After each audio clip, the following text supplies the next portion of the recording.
Question number 6. ആറാമത്തെ question നോക്കുക. ഇത് എല്ലാ വർഷവും കാണുന്ന ഒരു ക്വസ്റ്റ്യനാണ്. Research methods. ഇത് വളരെ എളുപ്പമാണ്, എഴുതാനും സുഖമാണ്, ചോദിക്കാനും സാധ്യതയുള്ള ഒരു ക്വസ്റ്റ്യനാണ്. ഒരു 90% 90-95% എക്സ്പെക്ട് ചെയ്യാൻ പറ്റുന്ന ഒരു ക്വസ്റ്റ്യനാണ് ഈ research methods. Explain the research method used in social psychology. Social സൈക്കോളജിയിൽ നമ്മൾ സാധാരണ ഉപയോഗിക്കുന്ന റിസർച്ച് മെത്തേഡുകൾ ഏതൊക്കെയാണ്? MPC 001 അല്ല MPC 005 റിസർച്ച് മെത്തേഡാണ്. അതിലൊരുപാട് റിസർച്ച് മെത്തേഡുകളെ കുറിച്ചും അതിൻ്റെ ഡീറ്റെയിലൊക്കെ നമുക്ക് പഠിക്കാനുണ്ടാവും. അതിൽ നിന്ന് എടുത്ത കുറച്ച് ഭാഗങ്ങളാണ് ഇതിൽ വരുന്നത്. റിസർച്ച് എന്ന് പറഞ്ഞാൽ എന്താണ്? നമ്മൾ സോഷ്യൽ സൈക്കോളജിയിൽ നമ്മൾ എന്ത് ചെയ്യുന്നുണ്ട്? സമൂഹത്തെക്കുറിച്ചും ഹ്യൂമൻ ബിഹേവിയറിനെ കുറിച്ചും പഠിക്കുന്നുണ്ട് എന്ന് പറഞ്ഞല്ലോ. ഒരാൾ ഒരു സമൂഹത്തിൽ നിൽക്കുന്ന സമയത്ത്, നേരത്തെ പറഞ്ഞാണ്, സമൂഹത്തിൽ അയാളുടെ തോട്ട്സ്, ഫീലിങ്സ്, ഇമോഷൻസ് അയാളെ ബിഹേവിയറായി രൂപാന്തരപ്പെടുന്നു. അപ്പോൾ ഈ സാധനത്തെക്കുറിച്ച് ഒരു അഗ്രസീവ് ബിഹേവിയർ ഉണ്ടായി, അല്ലെങ്കിൽ ഒരാൾ മറ്റൊരാളെ കണ്ട് ഇമിറ്റേറ്റ് ചെയ്തു, ഇതൊക്കെ ഇതിനെക്കുറിച്ചൊക്കെ പഠിക്കുന്നത് എന്താണ്? റിസർച്ചിലൂടെയാണ് പഠിക്കുന്നത്. പലതരത്തിലുള്ള ഗവേഷണ രീതികളുണ്ട്. സോഷ്യൽ സൈക്കോളജി നമ്മൾ നേരത്തെ എവല്യൂഷൻ പറഞ്ഞ സമയത്ത് പരിണമിച്ച് എന്ത് ഒരു സയൻറ്റിഫിക് ഡിസിപ്ലിനായി മാറിയിട്ടുണ്ട്. സയൻറ്റിഫിക് ഡിസിപ്ലിൻ എന്ന് പറഞ്ഞാൽ സയൻസ്, ഫിസിക്സ്, കെമിസ്ട്രി, ബയോളജി, ഇതൊക്കെ സയൻസുമായി ബന്ധപ്പെട്ട് സയൻസ് അല്ലേ. അപ്പോൾ ഇതിലൊക്കെ എന്ത് പറയുകയാണെങ്കിലും തെളിവിൻ്റെ അടിസ്ഥാനത്തിലാണല്ലോ പറയുക. ശാസ്ത്രീയമായ തെളിവിൻ്റെ അടിസ്ഥാനത്തിൽ എന്തെങ്കിലും ഒന്നും പറയില്ല. അതേപോലെ തന്നെ സോഷ്യൽ സൈക്കോളജിയിൽ നമുക്ക് എന്ത് ചെയ്യാൻ പറ്റും? തെളിവിൻ്റെ അടിസ്ഥാനത്തിൽ ഡിസിഷൻ എടുക്കാൻ പറ്റും. ഇപ്പോൾ സോഷ്യൽ സൈക്കോളജി റിസർച്ചിൽ മെയിനായിട്ട് എന്താണ്? ഡേറ്റ കളക്ഷനുമായി ബന്ധപ്പെട്ട് 3 കാര്യങ്ങളുണ്ട് റിസർച്ചിൽ പഠിക്കുന്നതാണ്. ഒന്ന് കളക്ഷൻ, ഡേറ്റ കളക്ഷൻ. രണ്ടാമത്തെ അത് ഇൻ്റഗ്രേറ്റ് ചെയ്യാം. അതിപ്പോൾ നമ്മൾ ഈ ഓർഡേർഡ് ഇൻ്റഗ്രേഷൻ, നമ്മൾ കളക്ട് ചെയ്ത ഡാറ്റ ഏതെങ്കിലും ഹൈപ്പോത്തിസിസുമായോ അതുപോലെ തന്നെ തിയറിയുമായോ കണക്ട് ചെയ്യുക. ഹൈപ്പോത്തിസിസ് എന്ന് പറഞ്ഞാൽ ടെൻറ്റേറ്റീവ് സ്റ്റേറ്റ്മെൻ്റ് ആണ്. റിസർച്ച് ചെയ്യുന്ന സമയത്ത് നമ്മൾ തുടക്കത്തിൽ ചെയ്യുന്നതാണ് ഹൈപ്പോത്തിസിസ് എന്നൊക്കെ പറഞ്ഞാൽ നമ്മൾ എന്ത് ചെയ്യുന്നത്? സ്റ്റാറ്റിയിലൊക്കെ പറഞ്ഞിരുന്നു അല്ലേ? ഹൈപ്പോത്തിസിസ് ടെസ്റ്റ് ചെയ്യാൻ വേണ്ടിയുള്ള കുറേ ടൂളുകളും അതും ഇതൊക്കെ നമ്മൾ പഠിച്ചിട്ടുണ്ട്. അപ്പോൾ പിന്നെ അത് ടെസ്റ്റ് ചെയ്യാം. അപ്പോൾ അതിലൂടെയാണ് എന്ത് ചെയ്യുന്നത്? റിസർച്ച്, ഡാറ്റ കളക്ഷൻ എന്നൊക്കെ പലതരത്തിലുള്ള ഡാറ്റ കളക്ഷൻ മെത്തേഡുകളുണ്ട്. നമുക്ക് നോക്കാം ഏതെല്ലാം മെത്തേഡുകളാണ് ഡാറ്റ കളക്ഷൻ മെത്തേഡുകൾ നോക്കാം. ഒന്ന് പ്രധാനമായും എക്സ്പെരിമെൻ്റൽ മെത്തേഡാണ്. എക്സ്പെരിമെൻ്റൽ മെത്തേഡാണ് നമ്മളെ സോഷ്യൽ സൈക്കോളജിയിൽ ഏറ്റവും കൂടുതൽ യൂസ് ചെയ്യുന്ന ഒരു മെത്തേഡാണ് എക്സ്പെരിമെൻ്റൽ മെത്തേഡ് എന്ന് പറയുന്നത്. എക്സ്പെരിമെൻ്റ് എന്ന് പറഞ്ഞാൽ നമുക്കറിയാം, വേരിയബിൾസ് തമ്മിൽ രണ്ടോ അതിലധികമോ വേരിയബിൾസ് തമ്മിലുള്ള റിലേഷൻഷിപ്പ് പഠിക്കുകയാണ് എക്സ്പെരിമെൻറ്റിലൂടെ ചെയ്യുന്നത്. അപ്പോൾ 2 തരത്തിലുള്ള വേരിയബിൾ ഉണ്ടാവും. ഒന്നാണ് ഇൻഡിപെൻഡൻറ്റ് വേരിയബിൾ, നമ്മൾ പറഞ്ഞിരുന്നു, സ്റ്റാറ്റി പഠിച്ച സമയത്ത് പറഞ്ഞിരുന്നു. Dependent variable. ഈ ഇൻഡിപെൻഡൻറ്റ് വേരിയബിൾ എന്ന് പറഞ്ഞാൽ നമുക്ക് മാനിപ്പുലേറ്റ് ചെയ്യാൻ പറ്റുന്ന വേരിയബിളാണ്. ഇൻഡിപെൻഡൻറ്റ് വേരിയബിളിൽ നമുക്ക് മാറ്റങ്ങൾ വരുത്താം. അത് ഡിപ്പെൻഡൻറ്റ് വേരിയബിളിനെ എങ്ങനെ സ്വാധീനിക്കുന്നു എന്താണെന്ന് എക്സ്പെരിമെൻറ്റിലൂടെ പഠിക്കുന്നത്. ഇപ്പോൾ നമ്മൾ പച്ചക്കറി കഴിച്ചാൽ ആരോഗ്യം മെച്ചപ്പെടുമോ എന്നൊക്കെ നമ്മൾ സ്റ്റാറ്റി പഠിച്ച സമയത്ത് പറഞ്ഞല്ലോ. അപ്പോൾ പച്ചക്കറി നമുക്ക് എന്ത് ചെയ്യാൻ പറ്റും? കൂട്ടാനും കുറക്കാനൊക്കെ പറ്റും. അപ്പോൾ ചുരുക്കി പറഞ്ഞാൽ അത്രയേ ഉള്ളൂ. 2 വേരിയബിൾ തമ്മിലുള്ള റിലേഷൻഷിപ്പാണ് എന്ത് ചെയ്യുന്നത്? എക്സ്പെരിമെൻറ്റിലൂടെ പഠിക്കുന്നത്. അതിനൊന്നാണെന്ത്? ഇൻഡിപെൻഡൻറ്റ് വേരിയബിൾ, അടുത്തതാണ് ഡിപ്പെൻഡൻറ്റ് വേരിയബിൾ. ഇൻഡിപെൻഡൻറ്റ് വേരിയബിളിൽ ഗവേഷകന് ചേഞ്ച് വരുത്താൻ പറ്റും, ഡിപ്പെൻഡൻറ്റ് വേരിയബിളിൽ ചേഞ്ച് വരുത്താൻ പറ്റില്ല. അപ്പോൾ അതൊക്കെയാണ് അതിൻ്റെ. പിന്നെ അടുത്തതാണെന്ത്? മറ്റ് എക്സ്പെരിമെൻറ്റുമായി ബന്ധപ്പെട്ട രണ്ടാമത്തെ ഒരു മെത്തേഡാണെന്ത്? Quasi experimental method. Quasi experimental method നമ്മൾ നേരത്തെ എക്സ്പെരിമെൻ്റൽ മെത്തേഡ് പറഞ്ഞല്ലോ. ഈ എക്സ്പെരിമെൻ്റൽ മെത്തേഡ് മുകളിൽ പറഞ്ഞതാട്ടോ, അതിൻ്റെ ബാക്കിയാണ്. എക്സ്പെരിമെൻ്റൽ മെത്തേഡ് എന്ന് പറഞ്ഞാൽ എന്താണ്? അത് ലാബിൽ വെച്ചിട്ടാണ് എന്ത് ചെയ്യുന്നത്? നമ്മൾ എക്സ്പെരിമെൻ്റ് നടത്തുന്നത്. അത് കൃത്രിമമായൊരു സാഹചര്യം ക്രിയേറ്റ് ചെയ്തുകൊണ്ട് നമ്മൾ പഠിക്കുന്നതാണ് എക്സ്പെരിമെൻ്റ് എന്ന് പറഞ്ഞാൽ. ഉദാഹരണം പറയുകയാണെങ്കിൽ നമുക്ക് സയൻറ്റിഫിക് ഫീൽഡ് എടുക്കുകയാണെങ്കിൽ നമ്മൾ വാക്സിനൊക്കെ കണ്ടെത്തും. ഇപ്പോൾ കോവിഡ് വന്ന സമയത്ത് വാക്സിനുമായി ബന്ധപ്പെട്ട പല ചർച്ചകളുണ്ടായിരുന്നല്ലോ. Covid vaccine പരീക്ഷിക്കുകയാണെന്നല്ലോ. അല്ല, ആദ്യം മനുഷ്യർ പരീക്ഷിക്കുമോ? ഇല്ല. ആദ്യം എന്ത് ചെയ്യും? ലബോറട്ടറിയിൽ എന്ത് ചെയ്യും? എലികളൊക്കെ ഉണ്ടാവും. അതിലൊക്കെ കുത്തിവെച്ചിട്ട് പരീക്ഷിച്ചതിന് ശേഷം എന്ത് ചെയ്യും? ടെസ്റ്റ് ചെയ്തതിന് ശേഷമാണ് എന്ത് ചെയ്യുക? മനുഷ്യരിൽ പരീക്ഷിക്കുള്ളൂ. അതല്ല, കൃത്രിമമായൊരു സാഹചര്യത്തിൽ അവിടുത്തെ ടെമ്പറേച്ചർ, അവിടുത്തെ എല്ലാ കാര്യങ്ങളും കൺട്രോൾ ചെയ്തുകൊണ്ടുള്ള പരീക്ഷണമാണ് എക്സ്പെരിമെൻ്റൽ പരീക്ഷണം എന്ന് പറഞ്ഞാൽ, എക്സ്പെരിമെൻ്റ് എന്ന് പറഞ്ഞാൽ.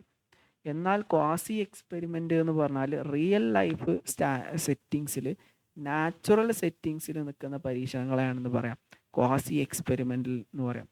അവിടെ എന്ത് ചെയ്യുന്ന ആളുകളുടെ ഇടപെടലൊന്നും ഉണ്ടാവില്ല. റിയൽ ലൈഫ് സിറ്റുവേഷനിൽ നോക്കിയിട്ട് പഠിക്കാം. ഇപ്പോൾ ഉദാഹരണമായിട്ട് ഒരു വിദ്യാർത്ഥി ഒരു വിദ്യാർത്ഥിയെക്കുറിച്ച് പഠിക്കുകയാണ്. അതിന് വേണ്ടിയിട്ട് ഞാൻ അയാളെ കൂടെ കൂടി കുറേ കാലം. എന്നിട്ട് അയാളെ രാവിലെ തൊട്ട് വൈകുന്നേരം വരെ അയാൾക്ക് ഇഷ്ടമുള്ളിടത്തൊക്കെ നടക്കും. എന്നിട്ട് എന്ത് ചെയ്യുന്നുണ്ട്, ഞാൻ അവരിൽ നടത്തുന്ന അവരോട് ചോദ്യങ്ങൾ ചോദിക്കുകയും അതിനനുസരിച്ചുള്ള അവരുടെ ബിഹേവിയർ മനസ്സിലാക്കുകയൊക്കെ ചെയ്യുന്നത് നേരിട്ടുള്ള എക്സ്പെരിമെൻ്റാണ്. മനസ്സിലായിട്ടുണ്ടാവുമെന്ന് വിചാരിക്കുന്നു. പിന്നെ അത് എക്സ്പെരിമെൻ്റൽ മെത്തേഡിൽ വരുന്ന സാധനം തന്നെയാട്ടോ, എക്സ്പെരിമെൻ്റിലും ക്വാസി എക്സ്പെരിമെൻ്റിലും. പിന്നെ correlation method, coefficient of correlation, അത് ഇത് എന്നൊക്കെ പറഞ്ഞിട്ട് നമ്മൾ സ്പിയർമാൻ റാങ്ക് കോറിലേഷൻ എന്നൊക്കെ പറഞ്ഞിട്ട് നമ്മൾ സ്റ്റാറ്റിയിൽ പഠിച്ചില്ലേ. ഇതൊരു സ്റ്റാറ്റിസ്റ്റിക്കൽ ടൂറാണ്. രണ്ടാമത്തെ കോറിലേഷൻ മെത്തേഡ് എന്ന് പറഞ്ഞാൽ ഇവിടെ രണ്ടോ അതിലധികമോ വേരിയബിൾസിനെ സ്റ്റാറ്റിസ്റ്റിക്കലി അനലൈസ് ചെയ്യുകയാണ് ചെയ്യുന്നത്. ഇപ്പം മൂന്ന് തരത്തിലുള്ള കോറിലേഷൻസ് ഇവിടെ നമ്മൾ പറഞ്ഞു. പോസിറ്റീവ് കോറിലേഷൻ ഉണ്ടായിരിക്കും, നെഗറ്റീവ് കോറിലേഷൻ ഉണ്ടായിരിക്കും, നോ കോറിലേഷൻ ഉണ്ടായിരിക്കും. ഇപ്പോൾ പോസിറ്റീവ് കോറിലേഷൻ എന്ന് പറഞ്ഞാൽ എന്താണ്, ഒരു വേരിയബിൾ 1 പോസിറ്റീവ് ചേഞ്ച് ഉണ്ടാകുമ്പോൾ വേരിയബിൾ 2ലും പോസിറ്റീവ് ചേഞ്ച് ഉണ്ടാവും. ഉദാഹരണമായിട്ടാൽ ഇപ്പോൾ എന്താണ് പോസിറ്റീവ് കോറിലേഷൻ എന്ന് പറഞ്ഞാൽ കൂടുതൽ സമയം പഠിക്കുമ്പോൾ കൂടുതൽ മാർക്ക് കിട്ടും. അപ്പോൾ പഠന സമയം കൂടുമ്പോൾ മാർക്കും കൂടുന്നുണ്ടല്ലോ. അപ്പോൾ 2 വേരിയബിളാണുണ്ട്, പഠന സമയം ഒരു വേരിയബിള്, മാർക്ക് മറ്റൊരു വേരിയബിള്. പഠന സമയം കൂടുമ്പോൾ മാർക്ക് കൂടും. അത് പോസിറ്റീവ് കോറിലേഷനാണ്. സ്റ്റാറ്റിസ്റ്റിക്സിൽ നമുക്ക് പഠിക്കാനുള്ള സാധനം തന്നെയായിരുന്നു. പിന്നെ നെഗറ്റീവ് കോറിലേഷൻ എന്ന് പറഞ്ഞാൽ എന്താണ്, ഇപ്പോൾ പഠന സമയം കൂടുമ്പോൾ തോൽവി കുറയും. അപ്പോൾ പഠനം എത്ര കൂടുന്നോ തോൽവി കുറയും. അപ്പോൾ തോൽവി എന്ന് പറഞ്ഞത് മറ്റൊരു വേരിയബിൾ എടുക്കുകയാണെങ്കിൽ ഒന്ന് കൂടുമ്പോൾ ഒന്ന് കുറയണേനാണ് എന്ത് പറയാം, നെഗറ്റീവ് കോറിലേഷൻ എന്ന് പറയുന്നത്. പിന്നെ ഒന്ന് നോ കോറിലേഷൻ എന്ന് പറഞ്ഞാൽ 2 വേരിയബിൾ തമ്മിൽ റിലേഷൻ ഉണ്ടാവില്ല. അതൊക്കെയാണ് പറയാനുള്ളത്. പിന്നെ അടുത്തത് എന്താണ്, ഇവിടെ ഏതോ ഒരു വേരിയബിൾ പറഞ്ഞല്ലോ. പിന്നെ അടുത്താണ് ക്വാളിറ്റേറ്റീവ് റിസർച്ച്. ഇത് നമ്മൾ ക്വാണ്ടിറ്റേറ്റീവ് റിസർച്ചാണ് പറഞ്ഞത്.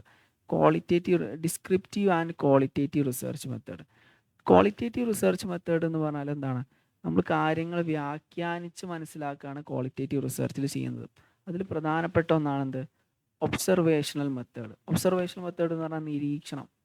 ഒരാളെ നമ്മൾ എന്ത് ചെയ്യാണ്, നിരീക്ഷിക്കുകയാണ്. നിരീക്ഷിക്കുമ്പോൾ നമ്മൾ കാണുന്ന കാര്യങ്ങൾ നമ്മൾ തന്നെ വ്യാഖ്യാനിച്ചിട്ട് എഴുതണീനാണ് എന്ത് പറയാം, ഒബ്സർവേഷണൽ മെത്തേഡ് എന്ന് പറയാം. ഉദാഹരണമായിട്ട് ഇതിൽ പലതരത്തിലുള്ള ഒബ്സർവേഷൻ മെത്തേഡുകളുണ്ട്. ഒന്ന് പാർട്ടിസിപ്പൻ്റ് ഒബ്സർവേഷൻ ആണ്, രണ്ടാമത് നോൺ പാർട്ടിസിപ്പൻ്റ് ഒബ്സർവേഷൻ ആണ്. പിന്നെ ഇൻഡയറക്റ്റ്, ഡയറക്റ്റ് എന്നൊക്കെ പറഞ്ഞിട്ട് കുറേ തരത്തിലുള്ള ഒബ്സർവേഷനുകൾ നമ്മൾ MPC 005 പഠിച്ചിട്ടുണ്ടായിരിക്കും. ഇത്ര മനസ്സിലാക്കുക, ഒബ്സർവേഷൻ എന്ന് പറഞ്ഞാൽ നിരീക്ഷണമാണ്. നമ്മളൊരു ഒരു ഗ്രൂപ്പ് ഓഫ് പീപ്പിളിനെയോ ഒരു വ്യക്തിയെയോ നിരീക്ഷിക്കുക, എന്നിട്ട് അവരുടെ പ്രവർത്തനങ്ങളെ വ്യാഖ്യാനിച്ച് മനസ്സിലാക്കുന്ന രീതിയാണ് ഒബ്സർവേഷൻ എന്ന് പറയുന്നത്. ആ ഒബ്സർവ് ചെയ്യുന്നതും നാച്ചുറൽ സെറ്റിങ്ങിലായിരിക്കും. അതായത് അയാളെ ഏതെങ്കിലും റൂമിൽ കൊണ്ടുപോയിട്ടിട്ട് നമ്മൾ നിരീക്ഷിക്കല്ല ചെയ്യുക. അയാൾ എങ്ങനെയാണുള്ളത് അങ്ങനെ തന്നെ വിട്ടിട്ട് അയാളെ നിരീക്ഷിക്കുക. പാർട്ടിസിപ്പൻ്റ് ഒബ്സർവേഷൻ എന്ന് പറഞ്ഞാൽ നമ്മളൊരു ടീമിൻ്റെ കൂടെ കുറേ കാലം കൂടുക. ഇപ്പം ഞാൻ വയനാട് നിലമ്പൂരിലെ ആദിവാസികളെ കുറിച്ച് എനിക്ക് പഠിക്കണം. അപ്പം ഞാൻ എന്ത് ചെയ്തു, നിലമ്പൂരിലെ ആദിവാസികളെ കുറിച്ച് ആദ്യം പഠനം മനസ്സിലാക്കിയിട്ട് എന്ത് ചെയ്യും, അവരെ ഭക്ഷണ രീതി, അവർ ഭക്ഷണം കഴിക്കുന്ന പോലെ ഭക്ഷണം കഴിക്കും, അവരെ വസ്ത്രം ധരിക്കുന്ന പോലെ വസ്ത്രം ധരിക്കും, അവരെ ഭാഷ അതേപോലെ സംസാരിക്കും. എന്നിട്ട് അവരിൽ ഒരാളായി ഞാൻ അവരെ കൂടെ കൂടിയിട്ട് അവരെ മനസ്സിലാക്കുന്ന ഒബ്സർവ് ചെയ്യുന്നതിനാണ് എന്ത് പറയാം, പാർട്ടിസിപ്പൻ്റ് ഒബ്സർവേഷൻ എന്ന് പറയാം.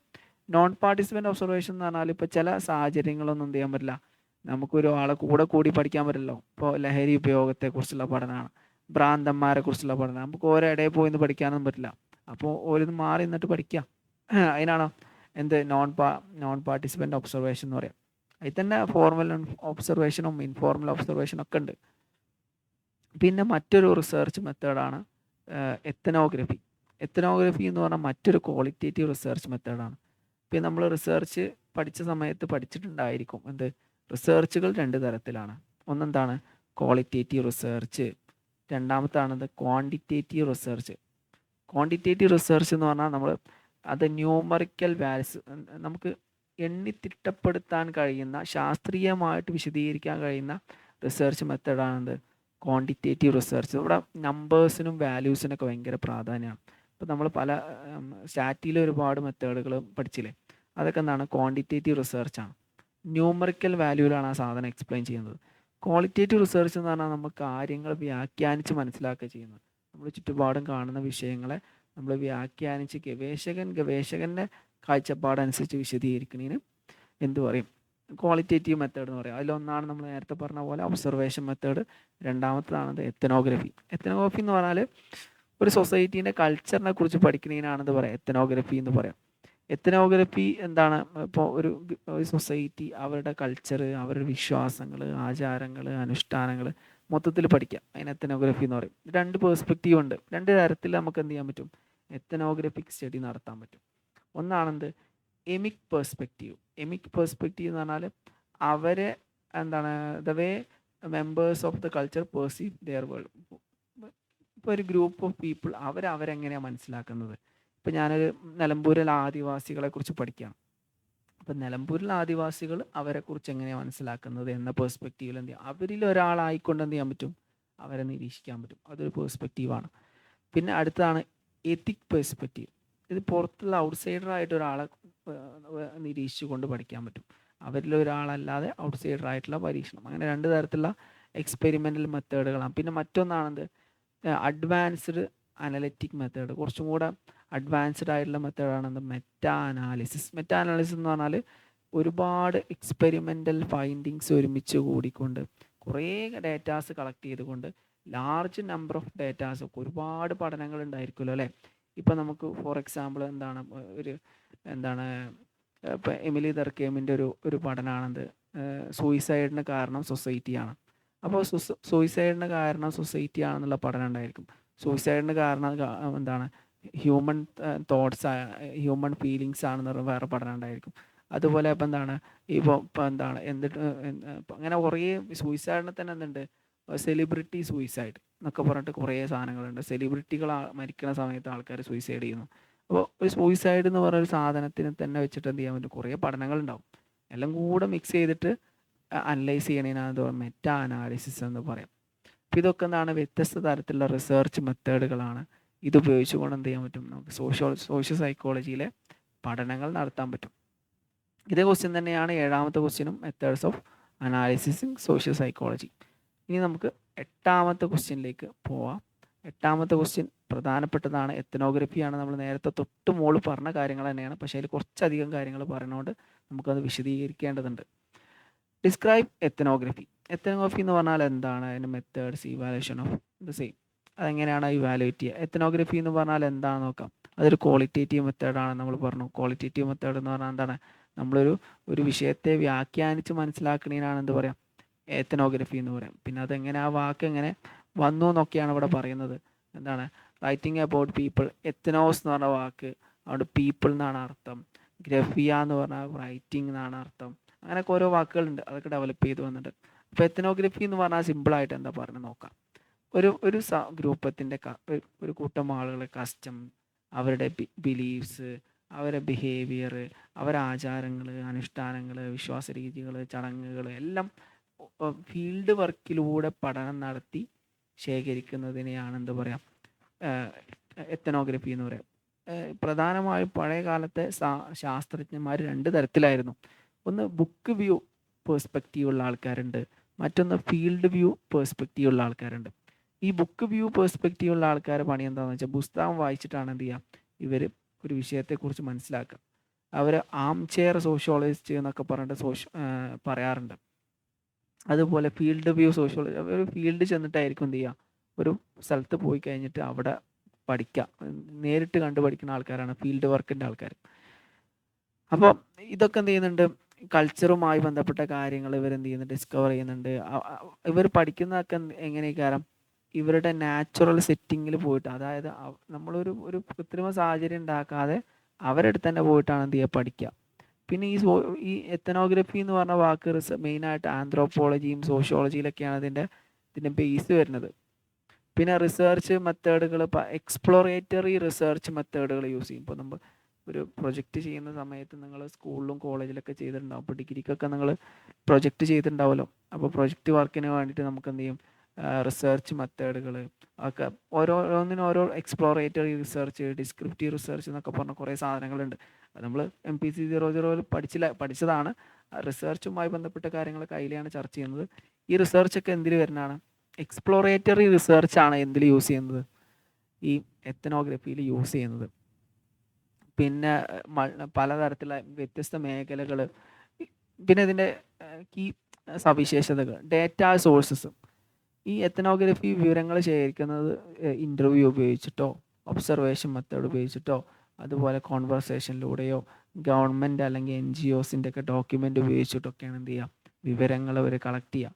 വളരെ ഇൻഡെപ്ത് ആയിട്ടുള്ള 2-3 സിറ്റുവേഷനിൽ 2-3 രീതിയിൽ എന്ത് ചെയ്യുന്നുണ്ട്, ഇവർ പഠനങ്ങൾ നടത്തുന്നുണ്ട്.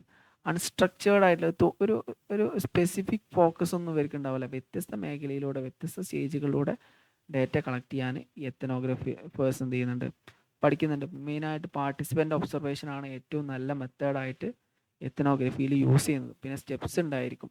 ഫസ്റ്റ് ഈ എത്തനോഗ്രഫി ഒരാൾ എത്തനോഗ്രഫിക് മെത്തേഡിലൂടെ റിസർച്ച് ചെയ്യാൻ പോകണം. അപ്പോൾ അയാൾ ആദ്യം എന്ത് ചെയ്യുന്നുണ്ട്, selection and review. Selection review പറഞ്ഞാൽ നമ്മളിപ്പോൾ ഒരു പെർട്ടിക്കുലർ കൾച്ചറിനെ സെലക്ട് ചെയ്യണം. ഉദാഹരണം, നിലമ്പൂരിലെ ആദിവാസികളെ കുറിച്ച് ഞാൻ പഠിക്കാൻ ഉദ്ദേശിക്കുന്നുണ്ട്. അപ്പോൾ അപ്പോൾ അതിനെക്കുറിച്ച് എന്ത് ചെയ്യണം, അവർ നിലവിൽ ഏതൊക്കെ പുസ്തകങ്ങൾ പഠിച്ചിട്ടുണ്ട്, അതിനെക്കുറിച്ച് പഠനങ്ങൾ നടന്നിട്ടുണ്ട്, അതിൻ്റെ വേരിയബിൾസ് ഏതൊക്കെയായിരുന്നു, ആ അവരെന്തൊക്കെ കണ്ടെത്തലാണ് നടത്തി, ഇതൊക്കെ റിവ്യൂസിലൊക്കെ വരുന്നതാണ് സെലക്ഷൻ ആൻഡ് റിവ്യൂവിൽ. പിന്നെ കൾച്ചറൽ ഇമ്മേഷൻ. കൾച്ചർ ഇമ്മേഷൻ എന്ന് പറഞ്ഞാൽ നമ്മൾ ആ കൾച്ചറിൻ്റെ ഭാഗമായി മാറുകയാണ് ചെയ്യുക. മാസങ്ങളോ വർഷങ്ങളോ നീണ്ടു നിൽക്കുന്ന പഠനങ്ങളായിരിക്കും അത്. അപ്പോൾ ആദിവാസികളാണെങ്കിൽ ആദിവാസികളുടെ കൂടെ മാസങ്ങളും വർഷങ്ങളും താമസിച്ചിട്ട് നമ്മൾ അവരെ ആ കൾച്ചറിൻ്റെ ഭാഗമായി മാറിക്കൊണ്ട് അവരെ കൾച്ചർ മനസ്സിലാക്കുക. പിന്നെ ഡാറ്റ ഗ്യാതറിങ് എന്ന് പറഞ്ഞാൽ വിവരങ്ങൾ ശേഖരിക്കാൻ വേണ്ടി നമ്മൾ എന്താ ഉപയോഗിക്കുക, സാധാരണ observation method, participant observation method, interview, record, ഇതിലൂടെ ഒക്കെ എന്ത് ചെയ്യുന്നുണ്ട്, വിവരങ്ങൾ ശേഖരിക്കുന്നുണ്ട്. ഡെയിലി വാച്ച് നമ്മൾ ലിസൺ ചെയ്യുന്നുണ്ട്, ചോദ്യങ്ങൾ ചോദിക്കുന്നുണ്ട്, ഉത്തരങ്ങൾ പറയുന്നുണ്ട്, ഡേറ്റ ഡോക്യുമെൻറ്റ്സ് നോക്കുന്നുണ്ട്. ഇങ്ങനെയൊക്കെ ഡേറ്റ കളക്ട് ചെയ്തതിന് ശേഷം നമ്മൾ തിയറി ഡെവലപ്പ് ചെയ്യാം. ഈ തിയറിയുടെ ബേസിൽ എന്ത് ചെയ്യും, നമുക്ക് ഈ എത്തനോഗ്രഫിക് ഡാറ്റ കിട്ടും. വേറെയും കുറേ മെത്തേഡുകൾ ഉണ്ടായാലും നമ്മൾ നേരത്തെ പറയുമ്പോൾ എമിക് പേഴ്സ്പെക്റ്റീവ് ഉണ്ടല്ലോ. എമിക് പേഴ്സ്പെക്റ്റീവ് പറഞ്ഞാൽ ഇൻറ്റേർണൽ പേഴ്സ്പെക്റ്റീവ് ആണ്, അവരുടെ ഉള്ളിൽ നിന്നുള്ള പേഴ്സ്പെക്റ്റീവ്. എത്തിക് പേഴ്സ്പെക്റ്റീവ് ആണ് ഔട്ട്സൈഡേഴ്സിൻ്റെ പേഴ്സ്പെക്റ്റീവ്. ഇതൊക്കെ നേരത്തെ പറഞ്ഞല്ലോ. പിന്നെ 2 തരത്തിലുള്ള എത്തനോഗ്രഫി ഉണ്ട്. ഒന്ന് macro ethnography, micro ethnography. Macro എന്ന് പറഞ്ഞാൽ വിശാലമായ ഒരു കൾച്ചറൽ ഗ്രൂപ്പിനെ മൊത്തത്തിലാണ് പഠിക്കുന്നതിനാണ് എന്താ പറയുക, മാക്രോ എത്തനോഗ്രഫി എന്ന് പറയാം. ഏതെങ്കിലും ഒരു സ്പെസിഫിക് ഫീൽഡിനെ കുറിച്ച് പഠിക്കുക. ഇപ്പോൾ ഉദാഹരണമായിട്ട് നിലമ്പൂർ കാടിലെ ആദിവാസികളുടെ ഭക്ഷണ രീതിയെക്കുറിച്ചുള്ള പഠനം, അത് മൈക്രോ എത്തനോഗ്രഫിയാണ്. അങ്ങനെന്തൊക്കെയാണ് എത്തനോഗ്രഫി എന്ന് പറഞ്ഞാൽ, ഇത് എന്താണ്, കുറച്ചും കൂടെ എഫക്റ്റീവായിട്ട് ഒരു സൊസൈറ്റിയെ മനസ്സിലാക്കാൻ എത്തനോഗ്രഫി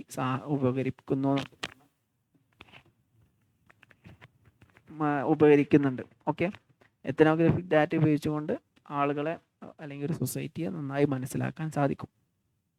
ഇനി നമുക്ക് അടുത്ത ടോപ്പിക്കിലേക്ക് പോവാം. അടുത്ത ടോപ്പിക് 9ാമത്തെ ക്വസ്റ്റ്യൻ ആണ്. Discuss the experimental and quasi experimental method. നമ്മൾ നേരത്തെ പറഞ്ഞിരുന്ന ഓർമ്മ ഉണ്ടാവും, എക്സ്പെരിമെൻ്റൽ മെത്തേഡും quasi experimental method in social psychology research. Elucidate the threat of validity in experimental research. ഇവിടെ നമ്മൾ 2 ടേംസാണ് പറഞ്ഞിട്ടുള്ളത്. ഒന്നെന്താണ്, എക്സ്പെരിമെൻ്റൽ റിസർച്ച്. എക്സ്പെരിമെൻ്റൽ റിസർച്ച് എന്ന് പറഞ്ഞാൽ ഒരു കൃത്രിമ സാഹചര്യത്തിലൂടെ നമ്മൾ എന്ത് ചെയ്യണം, ഒരു പഠനം നടത്തുന്നതിനാണ് എന്ത് പറയാം, എക്സ്പെരിമെൻ്റൽ റിസർച്ച് എന്ന് പറയാം. ക്വാസി എക്സ്പെരിമെൻ്റൽ റിസർച്ച് എന്നാൽ നാച്ചുറൽ സെറ്റിങ്ങിൽ പ്രകൃതിയിൽ എങ്ങനെയാണോ ഉള്ളത് അങ്ങനെ പഠിക്കാം. അപ്പോൾ നമ്മൾ എക്സ്പെരിമെൻ്റൽ മെത്തേഡ് ഉപയോഗിക്കുന്ന സമയത്ത് കുറേ മിസ്റ്റേക്കുകൾ വരുമല്ലോ അല്ലേ. ഇപ്പോൾ ഞാനിപ്പോൾ ഒരു വാക്സിന് പരീക്ഷണം നടത്തുക. ഒരു ഉദാഹരണം പറയണം, വാക്സിൻ കുത്തിവെപ്പ് പരീക്ഷണം എലികളിൽ നടത്തണം. അപ്പോൾ എലി ചത്തുപോയി എന്ന് കരുതാം. അപ്പോൾ ആ എലി ചത്തുപോകാൻ കാരണം ചിലപ്പോൾ ഞാൻ വാക്സിൻ കുത്തിവെച്ചതാവില്ല, അവിടുത്തെ ചൂടോ തണുപ്പോ മറ്റന്തരീക്ഷങ്ങളൊക്കെ അതിന് കാരണമാവും. അപ്പോൾ പല എക്സ്റ്റേണൽ ആയിട്ടുള്ള കുറേ സാധനങ്ങൾ എന്ത് ചെയ്യും, നമ്മൾ പരീക്ഷണത്തെ സ്വാധീനിക്കും. അതിനാണ് എന്താ പറയുക, ത്രെട്ട് ഓഫ് വാലിഡിറ്റി എന്ന് പറയാം. വാലിഡിറ്റി, 2 കാര്യങ്ങൾ റിസർച്ചിൻ്റെ ഇമ്പോർട്ടൻ്റ് ആണ്. റിസർച്ചിൻ്റെ ഭാഗമായിട്ടാണ്. ഒന്നാണത് വാലിഡിറ്റിയാണ്, അതിൽ ഏറ്റവും പ്രധാനപ്പെട്ട വാലിഡിറ്റിയാണ്. 2 ആക്യുറസിയാണ്. ഓക്കെ, വാലിഡിറ്റിയെ കുറിച്ച് ഇവിടെ പറയുന്നുള്ളൂ. വാലിഡിറ്റി എന്ന് പറഞ്ഞാൽ നമ്മൾ എന്താണോ മെഷർ ചെയ്യാൻ ഉദ്ദേശിക്കുന്നത് അത് നമുക്ക് കിട്ടുകയാണെങ്കിൽ വാലിഡിറ്റിയാണ്. ഉദാഹരണം പറയാം, ഇവിടെ 2 കാര്യങ്ങൾ നമുക്ക് രണ്ടും പറയാം. ഒന്ന് ആക്യുറസി, 2 വാലിഡിറ്റി. ആക്യുറസി എന്ന് പറഞ്ഞാൽ എന്താണ്, നമ്മൾ എത്ര പ്രാവശ്യം ടെസ്റ്റ് ചെയ്യുമ്പോഴും ഒരേ ഉത്തരമാണ് കിട്ടുന്നത്, അപ്പോൾ ആക്യുറേറ്റ് ആണ്. ഉദാഹരണമായിട്ട് ഞാൻ എൻ്റെ തൂക്കം നോക്കുകയാണ്. അപ്പോൾ ഞാൻ ആദ്യം കയറി നിന്ന് നോക്കിയപ്പോൾ 50 കിലോ ഉണ്ട്. പിന്നെ എനിക്ക് കയറി നോക്കിയാൽ 50 കിലോ ഉണ്ട്. 3-4 വട്ടം കയറി നോക്കിയപ്പോഴൊക്കെ 50 കിലോ കാണിക്കുന്നത്. അപ്പോൾ ആക്യുറേറ്റ് ആണ്. മെഷീന് ഒരേ ഉത്തരമാണ് കിട്ടുന്നത്. അപ്പോൾ ആക്യുറേറ്റ് ആണെന്ന് പറയാം. പക്ഷെ ആക്യുറേറ്റ് ആണെങ്കിലും ഇത് ശരിയാണോ തെറ്റാണോ എന്ന് പറയാൻ പറ്റില്ല. വാലിഡിറ്റി എന്ന് പറഞ്ഞാൽ എന്താണ്? നമ്മൾ എന്താണോ അളക്കാൻ ഉദ്ദേശിക്കുന്നത് അത് കൃത്യമായിട്ട് കിട്ടണതിനാണ് എന്താ പറയുക, വാലിഡിറ്റി എന്ന് പറയാം. ഇപ്പം എൻ്റെ ശരിക്കുള്ള തൂക്കം 70 കിലോ ആണ്. 70 കിലോ തന്നെ എനിക്ക് കിട്ടുകയാണെങ്കിൽ അതാണ് വാലിഡിറ്റി എന്ന് പറയുന്നത്. ഓക്കെ, അതുകൊണ്ട് ഉദ്ദേശിക്കുന്നത് ഇതാണ് ഈ sentence. Method of measurement measures what it is suppose to measure. അത് വാലിഡുമായിരിക്കണം, ആക്യുറേറ്റുമായിരിക്കണം. ഓക്കെ, അപ്പോൾ ചില സമയത്ത് എന്ത് ചെയ്യും, നമ്മളിങ്ങനെ ഡാറ്റ കളക്ട് ചെയ്യുന്ന സമയത്ത് കുറേ സാധനങ്ങൾ നമ്മൾ എന്ത് ചെയ്യും, ഈ നമ്മളെ പഠനത്തെ സ്വാധീനിക്കുന്ന കുറേ കാര്യങ്ങളുണ്ടാവും. അപ്പോൾ അതിൽ പ്രധാനപ്പെട്ട ഒന്നാണെന്ത്, കൺഫൗണ്ടിങ് എന്ന് പറഞ്ഞാൽ ചില സാധനങ്ങൾ ഒരിക്കലും എന്ത് ചെയ്യാൻ പറ്റില്ല. ചില വേരിയബിളിൻ്റെ ഒപ്പം കുറേ സാധനങ്ങൾ ഉണ്ടാവും. ഇപ്പം നമ്മൾ സ്റ്റാറ്റിസ്റ്റിക്സ് പറഞ്ഞ സമയത്ത് നമുക്ക് ഓർമ്മ ഉണ്ടായിരിക്കും,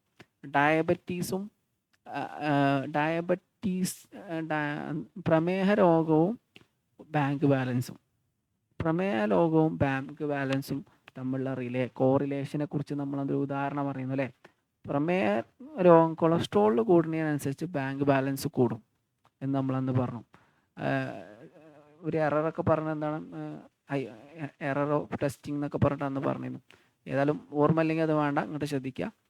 ഇപ്പം എന്താണ്, കൊളസ്ട്രോൾ കൂടുന്നതിനനുസരിച്ച് ബാങ്ക് ബാലൻസ് കൂടും. ഈ കൊളസ്ട്രോൾ കൂടുമ്പോൾ ബാങ്ക് ബാലൻസ് കൂടണമല്ല, കൊളസ്ട്രോൾ കൂടുമ്പോൾ ഏജ് കൂടുന്നുണ്ട്, ബാങ്ക് ബാലൻസ് കൂടുമ്പോൾ ഏജ് കൂടുന്നുണ്ട്. ഏജ് അനുസരിച്ച് കൊളസ്ട്രോൾ കൂടും, ഏജ് അനുസരിച്ച് നമ്മളെ സമ്പാദ്യം കൂടുമ്പോൾ നമ്മളെ ബാങ്ക് ബാലൻസും കൂടും.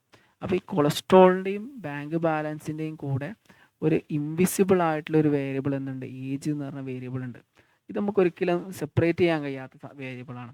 അപ്പോൾ ചില വേരിയബിളിനെ നമുക്ക് എന്ത് ചെയ്യാൻ പറ്റും, നമുക്ക് സെപ്പറേറ്റ് ചെയ്യാൻ കഴിയില്ല. അതെന്തിന് കാരണമാവും, നമ്മൾ ഉത്തരത്തിൽ മാറ്റങ്ങൾ വരാൻ കാരണമാവും. പിന്നെ മറ്റൊന്നാണ് എന്ത്, രണ്ടാമത്തെ എന്തായിരുന്നു, സോഷ്യൽ ഡിസൈറബിലിറ്റി എന്ന് പറഞ്ഞാൽ ഇപ്പോൾ ഞാൻ ചോദ്യങ്ങൾ ചോദിക്കുകയാണ് ആളോട്, ഗവേഷകനോട്. അപ്പോൾ അയാൾ നല്ലൊരാളാണെന്ന് ഇപ്പോൾ പാർട്ടിസിപ്പൻറ്റിന് അയാളെ പോസിറ്റീവ് ലൈറ്റിൽ നിർത്താൻ ആഗ്രഹിക്കുന്ന ആളാണ്.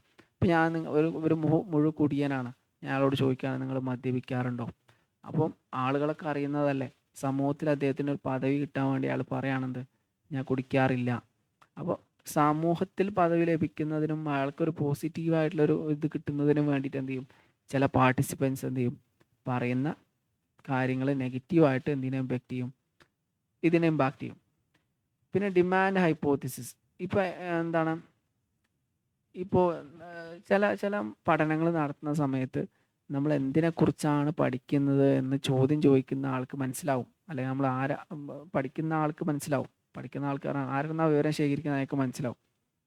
അപ്പോൾ ഉദാഹരണത്തിന് ഒരു ഉദാഹരണം പറയാം. ഒരു മേഖലയിൽ ഇപ്പോൾ കൊണ്ടോട്ടി മുനിസിപ്പാലിറ്റിയിൽ കുടിവെള്ള ക്ഷാമമുണ്ടോ എന്നാണ് ഞാൻ പഠിക്കുന്നത് കരുതാം. അപ്പോൾ കൊണ്ടോട്ടി മുനിസിപ്പാലിറ്റിയിൽ കുടിവെള്ള ക്ഷാമമുണ്ട് എന്ന് മനസ്സിലാക്കിക്കൊണ്ടാണ് ഞാൻ പഠിക്കുന്നതെന്ന് അവിടുത്തെ ആൾക്കാർക്കൊക്കെ അറിയാമെന്ന് കരുതാം. അപ്പോൾ എൻ്റെ ഹൈപ്പോത്തിസിസ് എന്താണ്, ചോദ്യതാണ്, കൊണ്ടോട്ടി മുനിസിപ്പാലിറ്റിയിൽ കുടിവെള്ള ക്ഷാമമുണ്ടോ. ഞാൻ ഹൈപ്പോത്തിസിസ് സെറ്റ് ചെയ്തത് എന്താണ്, കൊണ്ടോട്ടി മുനിസിപ്പാലിറ്റിയിൽ കുടിവെള്ള ക്ഷാമമുണ്ട്. അപ്പോൾ ഇത് മനസ്സിലാക്കിയ ഒരാൾ എന്ത് ചെയ്യും, അൺഇൻറ്റൻഷനലി ആ ഉത്തരത്തിലേക്ക് എന്ത് ചെയ്യും, എത്തിച്ചേരാൻ സാധ്യതയുണ്ട്.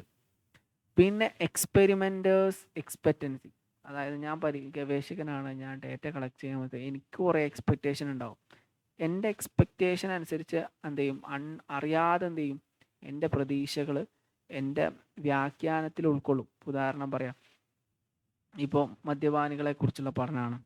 ഒരാളെനിക്ക് ഭയങ്കര ഈറയാണ്, അപ്പോൾ അയാളൊരു കുടിയനാണെന്ന് എനിക്കൊരു എൻ്റെ മനസ്സിലുണ്ട്. അപ്പോൾ ഞാൻ ചോദ്യങ്ങൾ ചോദിക്കുമ്പോൾ അയാളിൽ നിന്ന് ലഭിക്കുന്ന ഉത്തരങ്ങൾ ഞാൻ എൻ്റെ പേഴ്സ്പെക്റ്റീവിൻ്റെ ബേസിൽ എന്ത് ചെയ്യും, വ്യാഖ്യാനിക്കും. നമ്മളെ എക്സ്പെക്റ്റേഷനനുസരിച്ച് എന്ത് ചെയ്യും, ഉത്തരത്തിൽ തെറ്റ് വരാൻ സാധ്യതയുണ്ട്. പിന്നെ ഇതൊക്കെയാണത്.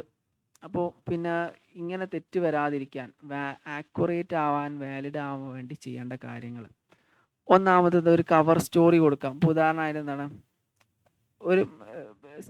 ചില കാര്യങ്ങൾ ഇപ്പോൾ നമ്മൾ വിവരം തരുന്ന ആൾക്ക് നമ്മളെ വിഷയത്തെക്കുറിച്ച് അറിയാതിരിക്കാൻ വേണ്ടി ഒരു കവർ സ്റ്റോറി, ഒരു ഡൗട്ട് ക്ലിയർ ചെയ്യാൻ വേണ്ടിയിട്ട്, ഒരു ധാരണ കിട്ടാൻ വേണ്ടിയിട്ട് ഒരു കവറായിട്ട് ഒരു കാര്യം പറഞ്ഞു കൊടുക്കുക. ഇന്ന പഠനത്തെക്കുറിച്ച്, ഇന്ന വിഷയത്തെക്കുറിച്ചാണ് നമ്മൾ പറയുന്നത്.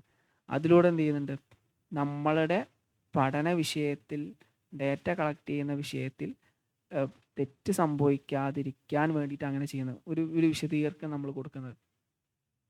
പിന്നെ നമ്മൾ എന്താണ്, നമ്മൾ അവെയർ അല്ലാത്ത മറ്റ് കാര്യങ്ങൾ പാർട്ടിസിപ്പൻസിനെ എന്ത് ചെയ്യാം, അവെയർ അല്ലാതാക്കുക. നമ്മൾ എന്താണ് പഠിക്കാൻ ഉദ്ദേശിക്കുന്നത് എന്നുള്ളത് അവെയർ അല്ലാതാക്കാം. പിന്നെ എക്സ്പെരിമെൻ്റർ എന്ത് ചെയ്യുക, അയാളുടെ എക്സ്പെക്റ്റേഷൻസ് ബയാസ് ഇല്ലാതെ എന്ത് ചെയ്യുക, അയാൾ അതിൽ ഇടപെടുക, ടെസ്റ്റ് ചെയ്യുക. പിന്നെ post experimental interview, post enquiry, അതായത് പോസ്റ്റ് എക്സ്പെരിമെൻറ്റിന് ശേഷം എന്ത് ചെയ്യുക, നമ്മൾ എന്താ ഇൻ്റർവ്യൂ ചെയ്യുക പാർട്ടിസിപ്പൻസിനെ, അവരെത്രത്തോളം അതിനെക്കുറിച്ച് മനസ്സിലാക്കിയിട്ടുണ്ടെന്നൊക്കെ ഇൻ്റർവ്യൂ ചെയ്യാം. ഇതൊക്കെയാണ് എന്തിൽ വരുന്നത്, ഈ ഇതിൽ വരുന്നത്. ഇനി നമുക്ക് അടുത്ത ക്വസ്റ്റ്യനിലേക്ക് പോവാം. 10ാമത്തെ ക്വസ്റ്റ്യനാണ്, എത്തിക്കൽ ഇഷ്യൂസിനെ കുറിച്ചാണ് പറയുന്നത്. റിസർച്ചിൽ വരാൻ സാധ്യതയുള്ള എത്തിക്കൽ ഇഷ്യൂസിനെ കുറിച്ചാണ്.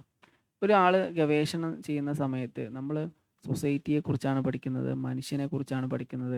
അപ്പോൾ മനുഷ്യനെക്കുറിച്ച് പഠിക്കുന്ന സമയത്ത് പല പരീക്ഷണങ്ങളും നടത്തും. പരീക്ഷണങ്ങൾ നടത്തും മനുഷ്യൻ്റെ എന്ത് ചെയ്യും, അത് പലതരത്തിൽ ബാധിക്കാൻ സാധ്യതയുണ്ട്. ഇപ്പോൾ പഴയ കാലത്ത് നാസി എക്സ്പെരിമെൻറ്റുകൾ, അട്രോസിറ്റീസ്, പലതരത്തിലുള്ള മെഡിസിനുകളൊക്കെ കുത്തിവെച്ചുകൊണ്ട് ഹിറ്റ്ലറൊക്കെ എന്ത് ചെയ്തു, അവരുടെ ആളുകളെ എന്ത് ചെയ്തു, പലതരത്തിലുള്ള പരീക്ഷണങ്ങളൊക്കെ നടത്തിയിരുന്നു. അതിൽ നിന്ന് പല ഇൻജസ്റ്റിസ് ആയിട്ടുള്ള, ഡിസ്ക്രിമിനേറ്ററി ആയിട്ടുള്ള ഒരുപാട് പ്രവർത്തനങ്ങൾ പുറത്തു വന്നതുകൊണ്ട് government, especially APA, American psychological association, കുറേ ഗൈഡ് ലൈൻ പുറത്തു വെച്ചു. ഗവേഷണം നടത്തുന്ന സമയത്ത് നമ്മൾ കുറേ കാര്യങ്ങൾ ശ്രദ്ധിക്കണം. ഈ കാര്യങ്ങൾ ശ്രദ്ധിക്കാതെ ഒരിക്കലും എന്ത് ചെയ്യാൻ പാടില്ല, നമ്മൾ ഗവേഷണം ചെയ്യാൻ പാടില്ല എന്ന് പറഞ്ഞുകൊണ്ട് കുറേ കണ്ടീഷൻസ് വെച്ചു. അതിൽ പ്രധാനപ്പെട്ട ഒന്നാണ്, ഇപ്പം നമ്മൾ ഡിസെപ്ഷൻ എന്ന് പറഞ്ഞാൽ ഗവേഷകൻ എന്ത് ചെയ്യുന്നുണ്ട്, ഗവേഷകൻ മൂടി വെക്കുക. ഇപ്പം ഞാൻ ഒരു പരീക്ഷണം നടത്തുന്ന സമയത്ത് ഞാൻ എന്തിനെക്കുറിച്ചാണോ പഠിക്കുന്നത് എന്ന് ഉത്തരദാതാവിന് മനസ്സിലായി കഴിഞ്ഞാൽ എന്ത് ചെയ്യും, നമ്മളെ പഠനത്തിന് അയാളെ മറുപടിയെ സ്വാധീനിക്കും. അപ്പോൾ എന്ത് ചെയ്യും, ചില കാര്യങ്ങൾ രഹസ്യമാക്കി വെക്കേണ്ടി വരും. അങ്ങനെ രഹസ്യമാക്കി വെക്കുന്ന സമയത്ത് എന്തുണ്ടാകാൻ പാടില്ല, മറ്റൊരാൾക്ക് ഡേഞ്ചറസ് ആയിട്ട് മറ്റൊരാളെ പ്രയാസപ്പെടുത്തുന്ന രീതിയിൽ, അപകടപ്പെടുത്തുന്ന രീതിയിലുള്ള പ്രശ്നങ്ങളൊന്നും എന്ത് ചെയ്യാൻ പാടില്ല, മറച്ചു വെക്കാൻ പാടില്ല. അതുപോലെ തന്നെ ഇതൊക്കെ പലതരത്തിലുള്ള ഡെസിപ്ഷൻസ് ഉണ്ട്. ഇപ്പോൾ ഇംപ്ലിസിറ്റ് ഡെസിപ്ഷൻ. ഇംപ്ലിസിറ്റ് ഡെസിപ്ഷൻ എന്ന് പറഞ്ഞാൽ എന്താണ് നടക്കാൻ പോകുന്നതെന്ന് ഇൻകറക്റ്റ് ആയിട്ടുള്ള ഒരു അസംഷൻസ് കൊടുക്കുക. ഇപ്പോൾ ഉദാഹരണമായിട്ട് ഞാൻ പരീക്ഷണം നടത്തുന്നതിൻ്റെ സിറ്റുവേഷന്, സാഹചര്യം, സബ്ജക്റ്റ്, ഇതൊക്കെ ആരാന്ന് പറഞ്ഞു കൊടുക്കാതിരിക്കുന്നതിനാണ് എന്ത് പറയാം, ഇംപ്ലിസിറ്റ് ഡെസിപ്ഷൻ എന്ന് പറയാം. പിന്നെ അടുത്ത ടെക്നിക്കൽ ഡെസിപ്ഷൻ. നമ്മൾ ഏതൊക്കെ എക്യുപ്മെൻറ്റ്സ് യൂസ് ചെയ്ത് കാണാണ് പരീക്ഷണം നടത്തുന്നത് പറഞ്ഞു കൊടുക്കാതിരിക്കുന്നതിനാണ് എന്ത് പറയാം. പിന്നെ അതുപോലെ റോൾ ഡെസിപ്ഷൻസ്. നമ്മൾ കൂടെ റിസർച്ചിൽ ഒരുപാട് പങ്കാളികൾ ഉണ്ടായിരിക്കും. മറ്റുള്ള ആൾക്കാർ ആരൊക്കെയെന്ന് ഡിസ്ക്ലോസ് ചെയ്യാതെ കോൺഫിഡൻഷ്യലായിട്ട് നിലനിർത്തിയിട്ടുള്ള ഡിസ്കഷനാണ്. അത് കുറച്ച് കഴിഞ്ഞാൽ റിസർച്ചിൽ നമുക്ക് ആ സാധനം പഠിക്കാനുണ്ട്. ഈ എത്തിക്സ് എന്ന് പറയുന്നത് റിസർച്ചിൽ പ്രധാനപ്പെട്ട ഒരു ടോപ്പിക്കാണ്. MPC 005 ഇടയ്ക്കിടയ്ക്ക് ചോദിക്കുന്ന ഒരു സാധനമാണ് ഈ എത്തിക്സ്, റിസർച്ച് എത്തിക്സ് എന്നൊക്കെ പറഞ്ഞാൽ. അപ്പോൾ അത് അവിടെ നമ്മൾ പഠിച്ചതായിരിക്കും. പക്ഷേ ഇവിടെ റിസർച്ചിൽ നമ്മൾ ഈ കാര്യങ്ങളൊക്കെ റിസർച്ച് എത്തിക്സിൽ കുറേ കാര്യങ്ങൾ കൺസിഡർ ചെയ്യുന്നത്. ഇവിടെ നമുക്ക് ഒന്നുകൂടി പറയാം. അവിടെ പറയാൻ നമ്മൾ ക്ലാസ് സ്റ്റാർട്ട് ചെയ്തില്ലല്ലോ. ഫസ്റ്റ് ഇപ്പോൾ നമ്മൾ പറയുന്നത് എന്താണ്, എത്തിക്സ് ആണ്, റിസർച്ച് എത്തിക്സ് ആണ്. ഒരു റിസർച്ച് കണ്ടക്ട് ചെയ്യുന്ന സമയത്ത് ഗവേഷകൻ ശ്രദ്ധിക്കേണ്ട കാര്യങ്ങൾ. ഒന്ന്, ഇൻഫോംഡ് കൺസെൻറ്റ്. നമ്മളൊരു റിസർച്ച് ചെയ്യുന്ന സമയത്ത് അയാളോട് മുൻകൂട്ടി പറയണം, ഇന്ന വിഷയത്തെക്കുറിച്ചാണ് നമ്മൾ പഠിക്കുന്നത്. പക്ഷേ എന്ത് ചെയ്യാൻ പാടില്ല, പഠനത്തെ ബാധിക്കാത്ത രീതിയിൽ പറയണം. അയാൾക്ക് എന്തെങ്കിലും പ്രയാസങ്ങളോ നിർബന്ധിച്ചൊന്നും ചെയ്യാൻ പറ്റില്ല. അയാൾ ഗവേഷണം ചെയ്യാൻ പാടില്ല. അയാളുടെ ഉത്തരവാദിത്തങ്ങൾ, അതിലൂടെ അയാൾക്ക് ഉണ്ടാകുന്ന നഷ്ടങ്ങൾ, ലാഭങ്ങൾ, ഇതൊക്കെ എന്ത് ചെയ്യണം, മുൻകൂട്ടി പറയണം. പ്രോബ്ലംസ് എന്തൊക്കെയാണ് ഫേസ് ചെയ്യുന്നത് പറയണം. പിന്നെ ഡീബ്രീഫിംഗ് എന്ന് പറഞ്ഞാൽ ചില സമയത്ത് നമുക്ക് ചില കാര്യങ്ങൾ ഡിസ്ക്ലോസ് ചെയ്യാൻ പറ്റില്ല അല്ലേ. റിസർച്ച് ചെയ്യുന്ന സമയത്ത് ആൾ അറിഞ്ഞു കഴിഞ്ഞാൽ പ്രശ്നം ഉണ്ടാവുമല്ലോ. അപ്പോൾ അങ്ങനെയുള്ള സമയത്ത് നമ്മൾ പഠനത്തിൻ്റെ ശേഷം നമ്മൾ എന്ത് ചെയ്യണം, നമ്മൾ എന്താ അവിടെ പഠിച്ചതെന്ന് അയാൾക്ക് നിർബന്ധമായിട്ട് എന്ത് ചെയ്യണം, വിശദീകരിച്ച് കൊടുക്കണം. പിന്നെ മിനിമൽ റിസ്ക് എന്ന് പറഞ്ഞാൽ നമ്മൾ ഈ ടെസ്റ്റ് ചെയ്യുന്ന സമയത്ത് ഒരാളെ ഫിസിക്കലി, മെൻ്റലി എന്ത് ചെയ്യാൻ പാടില്ല, അപകടം ഉണ്ടാകാൻ പാടില്ല. ഓക്കെ, ഇതൊക്കെയാണ് ഇതിൽ വരുന്ന പ്രധാനപ്പെട്ട കാര്യങ്ങൾ. ഇനി നമുക്ക് അടുത്ത ക്വസ്റ്റ്യനിലേക്ക് പോവാം.